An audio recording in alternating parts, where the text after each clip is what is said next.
봉독했던 에베소서 6장 1절에서 3절의 말씀을 가지고 3절에 나옵니다. 이로써 내가 잘되고 땅에서 장수하리라 그랬습니다. 이런 제목으로 하나님의 말씀을 나누도록 하겠습니다.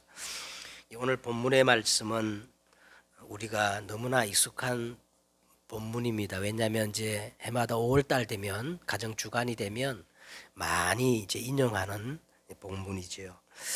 이 오늘 본문은 이 본문만 딱 따와서 봐라 하고 읽으면 안 되는 그런 내용들입니다.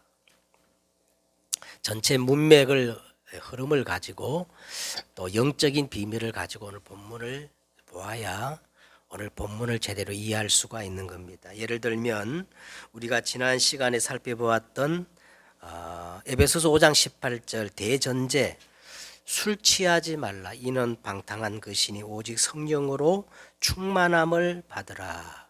술 취함과 성령 충만에 무슨 연관이 있겠습니까? 술 취함과 이 성령 충만의 공통점은 영향력의 문제다 그랬어요. 영향력을 우리에게 준다.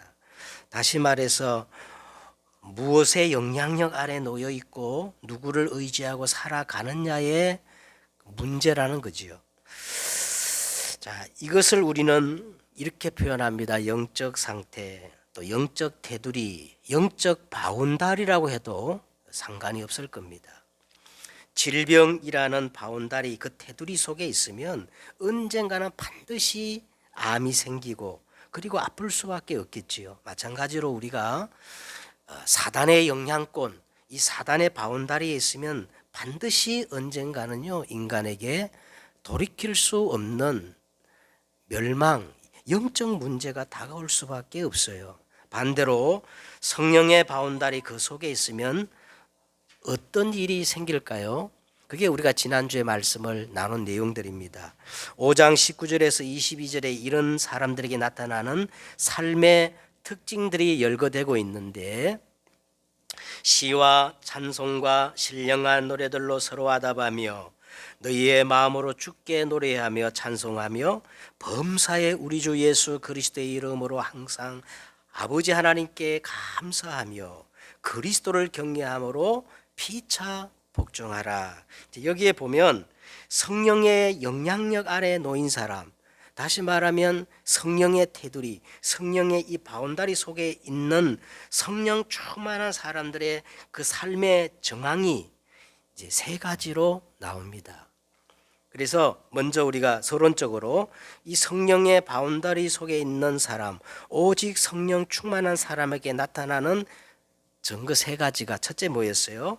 시와 찬송과 신령한 노래들로 서로 화답하며 마음으로 주께 노래하며 경배하는 예배가 회복된다는 거예요. 두 번째는 범사의 우리 주 예수 그리스도의 이름으로 항상 하나님 아버지께 감사가 흘러넘치는 삶입니다. 현장이 회복된다는 말이지요. 그래서 오늘은 추수감사절을 지키는데 이 추수감사절기의 의미가 뭡니까? 6월절은 구원의 비밀이에요. 오순절은 성령의 인도하심에 대한 감사합니다. 그러면 오늘 절기는 이 수장절, 추수감사절 절기의 의미가 뭐냐? 보좌의 배경입니다. 배경에 대한 감사예요. 우리가 지금까지 살아온 것 당연히 아니고 다 하나님의 은혜인 줄 믿습니다. 감사로 제사를 드리는 자가 하나님을 영화롭게 하느니 하나님은 이 감사하는 자를 가장 옳게 여기신다는 거예요. 그러면서 세 번째가 뭐냐 하면 그리스도를 경외함으로 피차 복종하게 되어지는 이 관계 회복입니다. 상하 관계 회복이 아니라 높고 낮음이 아니라 피차 복종하는 관계 회복. 그러면서 지난주에는 가장 먼저 가정을 얘기하면서 부부 관계를 얘기하였고 이제 오늘은 뭡니까? 그 일환으로 자녀와 부모 관계를 다루고 있는 내용이라 할 수가 있겠습니다. 자, 그러면 본론적으로 첫째로 오늘 1절에 보세요. 자녀들아 주 안에서 너희 부모에게 어떻게 하라는 겁니까? 순종하라. 순종하라. 그러면서 뭐라고 했어요? 이것이 옳으니라 그랬어요.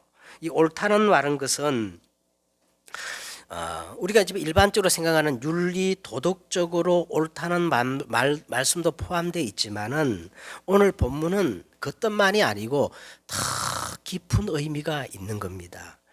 이것은 영적인 것, 하나님의 창조 질서, 자연적인 순리에 옳다는 거예요. 하나님께서 태초에 설정해 놓으신 창조 질서가 있는데 이것을 회복하는 것 중에 하나가 부모를 공경하는 것, 순종하는 것이라는 겁니다.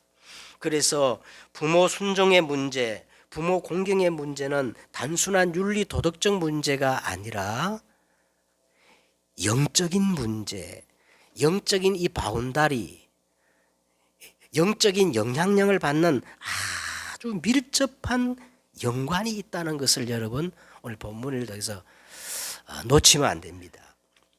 디모데후서 3장 1절에 보면 이 말세에 하나님을 대적하는 현상들이 일어나는데 그때 일어나는 일들을 쭉 열거하는 내용이 나와요. 너는 이것을 알라 말세에 고통하는 때가 이르니 사람들이 자기를 사랑하고 돈을 사랑하고 자랑하며 교만하며 비방하며 그러면서 뭐가 나오느냐? 부모를 거역하며 이 나와요. 부모를 거역하며 감사하지 아니하며 거룩하지 아니하며 무정하며 원통함을 풀지 아니하며 모함하며 절제하지 못하며 사나우며 그 중에 부모를 거역하는 항목이 나오는 겁니다. 그런가 하면 로마서 1장 28절에도 또한 그들이 마음에 하나님 두기를 싫어하며 하나님께서 그들을 그 상실한 마음대로 내버려 두사 합당하지 못한 일을 하게 하셨으니 곧 모든 불의, 추악, 탐욕, 악의가 가득한 자요 시기, 살인, 분쟁, 사기, 악독이 가득한 자요 수군수군하는 자요 비방하는 자요 하나님을 미워하는 자요 능욕하는 자요 자랑하는 자요 악을 도모하는 자요. 그러면 마지막에 부모를 거역하는 자요. 여기서도 이제 보니까 부모를 거역하는 것은 하나님과 관계가 깨어진 사람에게 나타나는, 다시 말하면 사단의 영향권에 있는 사람이 나타나는 영적 문제로 그렇게 설명을 하고 있는 겁니다. 자, 그렇기 때문에 이런 관점에서 오늘 본문을 다시 살펴봐야 하는데요. 1절 다시 보세요. 자녀들아, 어디 안에서? 주 안에서 너희 부모에게 어떻게 하라? 순종하라. 이것이 옳으니라. 이 순종하라는 이 단어는 원어로 피파코라는 단어인데요. 합성어입니다. 두 단어가 이렇게 합해진 합성어인데 아래라고 하는 의미의 히포, 그 다음에 듣다라고 하는 뜻을 가진 아쿠아라는 이 말의 합성어예요. 그러니까 다시 말하면 이 순종이라는 말은 상대방의 말을 그 사람 위에서 이렇게 듣는 게 아니라 아래에서 서서 잘 듣고 경청하는 태도를 말할 때 피파코, 이 순종이라는 단어라는 겁니다. 그런데 이 순종이라는 이것이 옳으니라 하였어요. 여기서 옳다는 것은 사람 보기에 옳은 것이 아니고 윤리 도덕적으로만 옳은 게 아니라 중요한 것은 하나님이 인정하는 거란 거예요. 하나님이 옳다고 여기시는 겁니다. 하나님이 무엇을 보시고 옳게 여기시고 심히 좋았더라 하실까요? 우리는 세 가지를 들 수가 있어요. 첫째, 창세기 1장 27절과 28절 원래 인간입니다. 하나님이 자기 형상 곧 하나님의 형상대로 사람을 창조하시되 남자와 그다음 뭐예요? 여자를 창조하시고 하나님이 그들에게 복을 주시며 하나님이 그들에게 이르시되 뭐라고 하셨어요? 생육하고 번성하여 땅에 충만하라, 땅을 정복하라, 땅을 다스리라 하시니라. 자, 여기에 보면 하나님의 형상을 회복할 때 하나님은 옳게 여기시는 거예요. 우리 인간은 하나님의 형상대로 창조되었고 자녀는 그 하나님의 형상대로 지음받은 부모를 닮은 모습으로 이 땅에 태어났기 때문에 부모에게 순종하는 것이 창조 질서를 회복하는 것이고 가장 원초적인 순리라는 겁니다.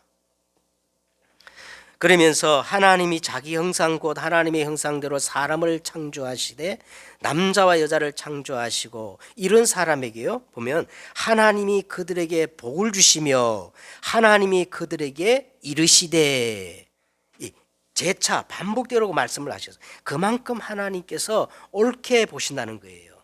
하나님이 그 사람에게 생육하고 번성하여 땅에 충만하라, 땅을 정복하라, 바다의 물고기와 하늘의 새와 땅에 움직이는 모든 것을 다스리라. 자, 이런 사람이 결국 세상을 변화시키고 세상 흐름을 바꾸고, 예? 이 사람이 하나님이 옳게 여기시는 그런 사람이라는 겁니다. 두 번째, 하나님께서 옳게 여기는 것 어떻게 여기시냐면 창세기 2장 7절 그리고 요한복음 20장 22절입니다. 거기에 보면 하나님 형상을 가진 이 사람을 만들 때 하나님께서 그 내면에 무엇으로 가득 채우기를 원하시느냐 하면 여호와 하나님이 땅의 흙으로 사람을 지으시고 생기를 그 코에 부으시니 사람이 뭐가 됐어요? 생명이 된지라. 여러분, 우리가 가지고 있는 이 보이는 육신이 전부인 줄 알지만 이 육신은 하나님이 흙으로 지으셨기 때문에 창세기 3장에 보니까 너는 흙이니 흙으로 어떻게 해요? 돌아가라 그랬어요. 그러나 우리의 영은 한 번 죽는 것은 사람에게 정하신 것이요 그 후에는 심판이 있으리니 그러나 두려워하는 자들과 믿지 아니하는 자들과 흉악한 자들과 산난 자들과 음행한 자들과 점술가들과 우상 숭배하는 자들과 거짓말하는 자들은 불과 유황으로 던져지리니 이것이 어떻게 해요? 둘째 사망이니라. 그런데 사람들은 썩어져 없어질 그 육신을 위해서 전 인생을 소모합니다. 천년만년 살 것처럼 그 육신을 위해서 모든 것들을 투자하고 허비하고 소모해요. 창세기 3장 오직이라는 이 육신의 정욕, 눈에 보이지 않는 것, 눈에 당장 보이는 것만 쫓아가는 창세기 6장의 네피림, 그리고 끝없는 이생의 자랑을 위해서 바벨탑을 쌓는 창세기 11장. 이런 사람에게 예수님께서 부활하셔가지고요 요한복음 20장 22절에 보면 숨을 내쉬며 하면서요 생기를 부어놓으세요. 성령의 충만함을 받으라 하신 겁니다. 그러므로 이 성령은 다르게 말하면 생기요 바로 생명이라고 할 수가 있겠지요. 이것으로 우리가 충만해질 때 하나님은 옳게 해주시는 거예요. 이 생명으로 충만해지는 그 바운다리, 가장 중요한 바운다리가 가정이란 것이고 또 자녀와의 관계란 겁니다. 그리고 세 번째 하나님이 기뻐하시는 것이 뭐냐? 창세기 2장 1절과 18절 쭉 보면 그 에덴의 축복이 나옵니다. 에덴 동산의 축복이 나오는데 하나님은 이런 사람에게 이 생명의 역사, 에덴의 축복이 흘러넘치기를 원해요. 창세기 2장에 보면 에덴 그 동산 중앙에 뭐가 있었어요? 에덴 동산 중앙에 선악과가 있었지만 그 중에 더 중요한 게 뭐예요? 생명나무가 있었어. 그 생명나무로부터 모든 생명의 역사가 온 에덴에 충만해지는 거예요. 여러분, 이게 가정이에요.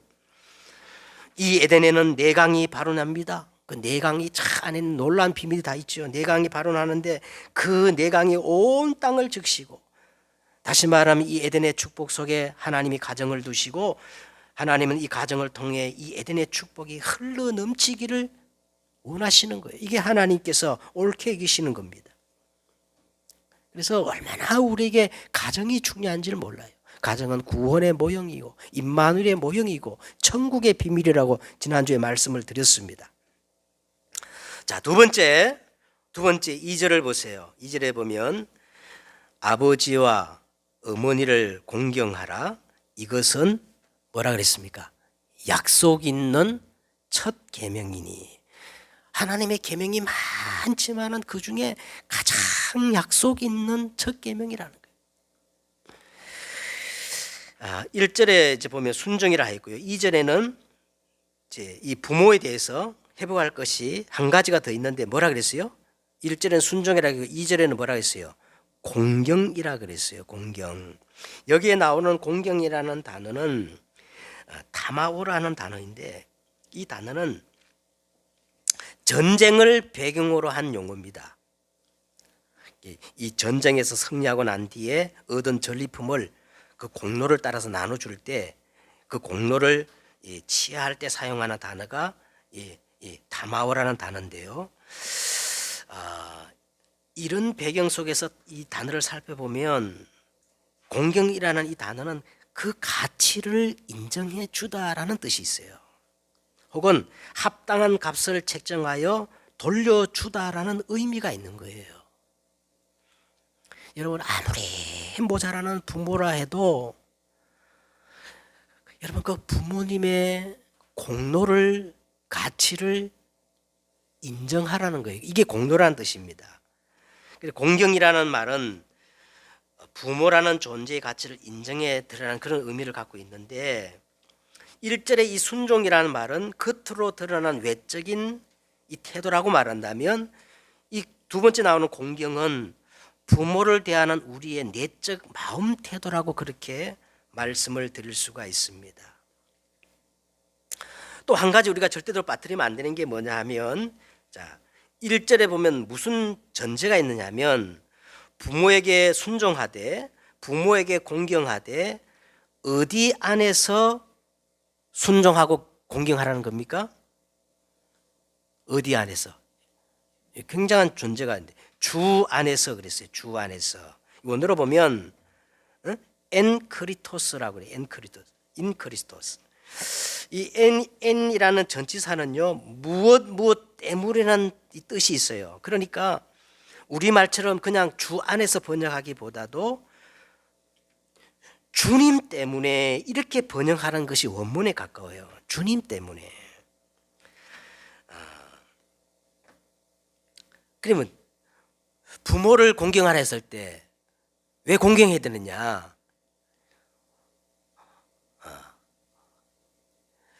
주님 때문에 공경하라 이 말이에요. 주님 때문에. 응? 주님 때문에. 하나님께서는 창조 질서 차원에서 가정에서 부모의 권위가 회복되기를 원하십니다. 그러면 하나님께서 딱 우리에게 가정이라는 이 바운다리를 허락해 주시고 또 부모라는 그 존재감을 이처럼 중요하게 각인시키기 원하는 그 이유가 어디 있겠어요? 아까도 먼저 말씀드렸지만 이 영적인 것과 굉장히 중요한 밀접한 관계가 있기 때문에 그렇고 그리고 기본적으로 우리 인간은 누군가가 붙잡아 주지 않으면 안 되는 약한 존재예요. 뭐 어린 시절에는 말할 것도 없고 우리가 장성해서도 우리는 누군가와 더불어 붙잡아 주는 그런 역할을 해줘야만 정상적인 그런 삶을 살 수 있도록 하나님이 우리를 그렇게 만드셨어요. 그래서 하나님이 아담이 독처하는 것이 안 좋게 보였기 때문에 돕는 배필 그러면서 에덴의 그 축복 속에 가정을 이렇게 두신 겁니다. 히랍 신화에 이런 이야기가 있다고 합니다. 뭐 흔히 로렐라이 신화인가 뭐 그렇게 하는데요. 뭐 배가 이 바다를 항해하고 있으면 어느 지점에 다르면 이 굉장히 아름다운 노래 소리가 들리는데 그 사람을 유혹하는 여자 유령들이 아주 감미롭고 아름다운 노래 소리로 이 사람들을 유혹한다는 겁니다. 선원들이 배를 타고 어느 지점에 이르면 그 감미로운 이 노래 소리 혼이 뺏겨 가지고 그 노래 소리를 따라 가다 보면은 마침내 배가 파손하고 결국은 죽게 된다는 거예요. 그래서 어떤 선원이 너무 두려운 나머지 항해할 때 옆에 사람에게 그랬어요. 자기가 살기 위해 가지고 자기를 기둥에 묶어달라고. 그래서 그를 이제 기둥에 이제 묶였는데 아니나 다를까 이제 감미로운 소리가 들리고 노래 소리에 막 이 사람이 취해가지고 막 발작을 하는 겁니다. 다행히 몸이 기둥에 묶여가지고 무사히 이제 넘어가게 되었다는 그런 이제 이야기가 있는데, 우리 인간들은 특히 우리 어린 자녀들을 보세요. 지금 외부로부터 엄청난 유혹이 있고 그 유혹에 격렬히 반응하는 우리 내부의 이 죄성, 그것을 따라가고 싶은 욕망들이 우리 속에 있어요. 그렇기 때문에 우리가 정말 이 외부로부터 오는 유혹에 혼미해질 때 우리를 붙잡아 매줄 그 기둥이 필요한데, 이 기둥 역할이 바로 가정이요 부모라는 겁니다. 이런 관점에서 우리 시대를 보면 우리 시대는 정말로 혼미한 시대입니다. 혼미한 시대. 우리 시대는 지금 하나님의 창조 속에 있는 이 가정이 급속도로 이렇게 해체되고 있는 그런 시대라고 할 수가 있겠어요. 최근에 신문 기사에 이런 내용이 나왔습니다. 그 기사 제목이 뭐냐면 출산율을 높이기 위해 동거 문화 수용해야, 이런 제아의 이렇게 기사 내용인데요. 그 내용을 보면은 우리나라가 지금 저출산 문제로 굉장히 심각해지니까 이제는 정상적으로 사람이 결혼해 가지고 건전한 가정 속에서 아이를 낳아야 된다는 이런 도덕적이고 윤리적인 그 관념을 다 깨버려야 된다는 거예요. 이제는 이제 동거, 혼외 출산, 그리고 사생화, 이런 부정적인 인식을 개선해야 된다는 겁니다. 이런 황당한 주장을 이렇게 막 대학생이나 중고등 학생 애들이 잡담해서 하는 얘기가 아니고 우리나라 국채 연구기관인 한국개발연구원 KDR에서 발표한 연구 논문이라는 거예요. 연구 논문. 저는 이것을 보면서요, 이 사사기에 두 번이나 언급된 그 말씀이 딱 생각났어요. 그때는 이스라엘에 왕이 없으므로, 이 왕위는 권위를 가진 자잖아요. 그죠? 그때 이스라엘 왕이 없으므로 사람들이 자기 소견에 옳은 대로 행하였더라. 지금 우리 시대가요, 이 사사기와 같은 똑같은 그런 혼미한 시대라고 그렇게 생각이 드는 거예요.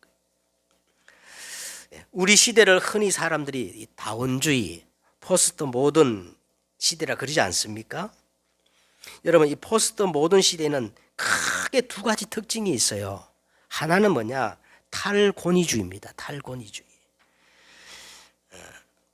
기존에 있는 모든 권위들을 다 무너뜨려야 된다는 거예요. 분노하라. 젊은이여 분노하라. 젊은이여 저항하라. 이 현상이 지금 그 예전에 중국 홍위병들이 막 전방위로 일어나가지고 막 문화혁명을 통해서 중국에 있는 전통적인 것들 다 부숴버렸잖아요. 막 그와 같이 막 전방위로 지금 나타나고 있는데, 아주 낡은 구닥다리 꼴통이라 생각하고 이 권위를 말하면 전부 꼰대라고 생각해. 꼰대라고. 뭐 예를 들면 우리 그 학창 시절만 해도 군사부 일체라 해가지고요, 선생님의 그림자를 밟으면 안 된다, 그런 관념이 꽉 차 있었어요. 그런데 여러분, 지금 선생님의 권위 자체가 어째 없어요. 지금 그게 무슨 교육이 되겠습니까? 서성은 한마디로 말하면 권위 속에서 그 가르침이 회복되는데, 이게 포스트 모던의 특징입니다. 자, 그런가 하면 이 포스트 모던의 또 한 가지 특징이 뭐냐면 모든 것들을 상대적으로 보는 거예요. 절대적인 것이 없다는 거예요. 예? 이 두 가지가 합쳐지면요, 이 포스트 모던이 겨냥하는 타겟이 삼척 동자로도 다 알잖아요. 그게 뭐예요? 예? 하나님을 겨냥하는 겁니다. 하나님을. 절대 권위는 없다. 절대적인 것은 없어. 다 상대적인 것이야. 절대 진리란 게 없어. 왜 하나님 한 분이만 하나님이 있어야 되느냐? 어? 모든 것이 하나님이야. 나도 하나님이 될 수 있다. 이게 지금 우리 시대의 모습이에요. 그래서 미국에서는 어느 정도까지 나가느냐면요, 이 가정의 가정의 성은 이 남자의 성을 따르잖아요.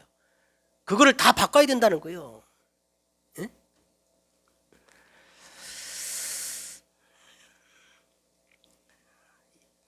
영적으로 보면 우리 시대는 그 어떤 시대보다 진리에 대한 핍박 시대예요. 위기 시대예요. 물리적인 핍박 시대가 아니고 영적 권위가 완전히 무너지고 상실된 위기 시대입니다. 아무리 진리라고 외쳐도 이 영적 권위가 무너졌기 때문에 사람들이 반항하지 않아요. 반항하지 않아요. 자, 그런데 이 건강한 권위 회복의 첫 출발이 바로 어디냐? 가정이라는 거예요. 가정. 부모의 권위를 회복하는 겁니다. 왜냐하면 하나님은 가장 원초적인 기관으로 가정을 세우셨고, 이 가정에 부여해 주신 부모에 대한 영적 권위야말로 권위 회복의 첫 출발이기 때문에 그렇습니다.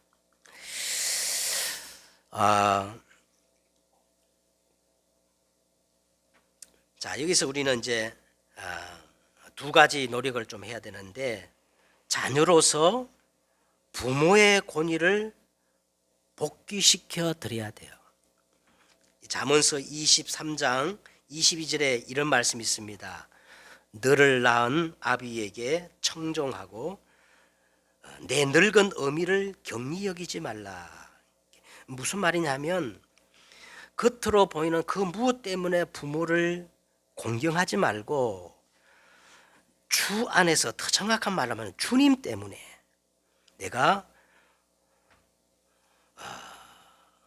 부모를 공경하라는 말씀이에요. 부모님이 나에게 해준 그 무엇 때문에, 다시 말하면 금수저, 은수저, 흙수저, 그와 상관없이 그분은 그것은 그분과 하나님과의 관계이고 하나님이 허락하셔서 내가 그분에게 태어났잖아요. 그래서 그 창조 질서를 인정하라는 겁니다. 인정해 드리라는 거예요. 자, 그런가 하면 또 우리 자녀에게 부모로서 권위를 회복시켜 줘야 합니다. 오늘날 아버지 부재의 시대라고 할 만큼 그만큼 권위가 무너진 시대입니다. 어쨌든 누구 탓이든 간에 이 부모의 권위가 추락되면 될수록 그 불행의 결과는 고스란히 자녀에게 돌아간다는 거예요. 그래서 로마서 13장 1절에 각 사람 위에 있는 권세에게 복종하라. 권세는 하나님으로부터 나지 않음이 없나니 모든 권세는 다 하나님께 정하신 바라 그랬어요. 그래서 오늘 이 가정에 영적 비밀이 있습니다. 가정에는 영적 비밀이 있어요. 첫째는요, 그게 뭐냐면 성삼위 하나님의 비밀이 있는 거예요. 자, 성부 하나님의 말씀의 권위, 그리고 성자 예수님을 통해서 순종과 공경의 이 비밀, 그리고 성령 하나님을 통해서 생명의 이 비밀, 이게 가정에 있는 겁니다. 자, 세 번째로 이제 3절에 보시면 이로써 내가 잘되고 이 그 땅에서 장수하리라. 우리가 부모의 권위를 인정하고 세워드리면 어떤 결과가 나타나느냐 하면 이로써 내가 잘 되고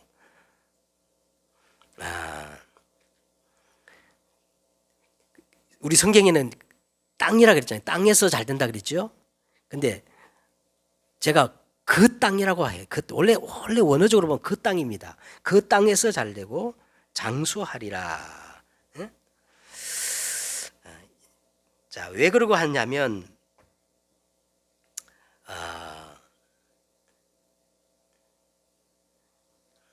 우리는 이제 두 번째 약속을 말씀할 때 말씀을 좀 오해하고 있는 게 있어요. 이 땅에서 장수하리라 해가지고 우리가 부모에게 호도하면 100살까지 잘 산다는 그런 식으로 이해하는데 이게 잘못된 해석입니다. 왜 이런 오해가 나오는가 하면 우리말 성경에서 그 번역을 하나 빠뜨렸다고 그래요. 이 원어에는 땅에서 그 앞에 그라는 관사가 하나 더 붙어 있다는 겁니다. 그러니까 이 땅이 아니고 그 땅이라는 거예요. 그 땅. 이 땅에서 100살까지 사는 게 아니라 그 땅. 그 땅이 뭐냐?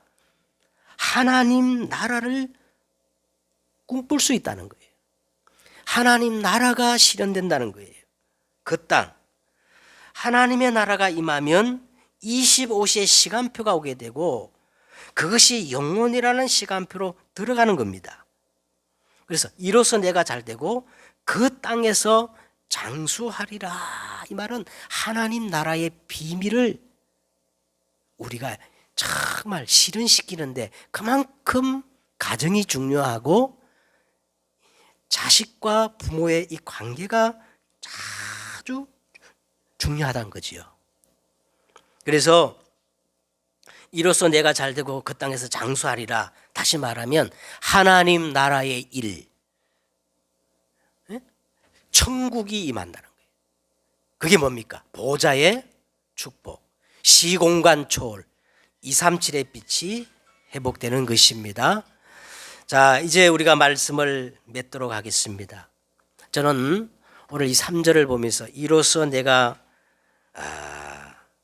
잘 되고 그 땅에서 장수하리라. 이 말을 바꾸고 말하면요, 운명을 바꾸는 길이라는 거예요. 여러분, 운명이란 내가 아무리 노력해도 안 되는 것이 아니라 절대 불가항력적인 조건입니다. 부모와의 이 관계 회복은 절대 불가능을 절대 가능으로 바꾸는, 운명을 바꾸는 조건 중에 하나라는 거예요. 여러분 한번 생각해 보세요. 정말 지금 많은 사람들에게 영향을 주고 흐름을 바꾸는 모든 사람들을 그 얘기를 들어보면 반드시 이 부모와의 관계가 긍정적인 사람들이에요. 부모와의 관계에 상처를 입은 사람들은요, 절대 흐름을 바꿀 수 없고 세상에 변화를 줄 수가 없어요. 우리가 지금 당장 많이 듣는 이 전도자를 한번 보세요. 그분이 하는 간증들을 보세요. 부모와의 관계가 얼마나 긍정적이고 그렇습니까?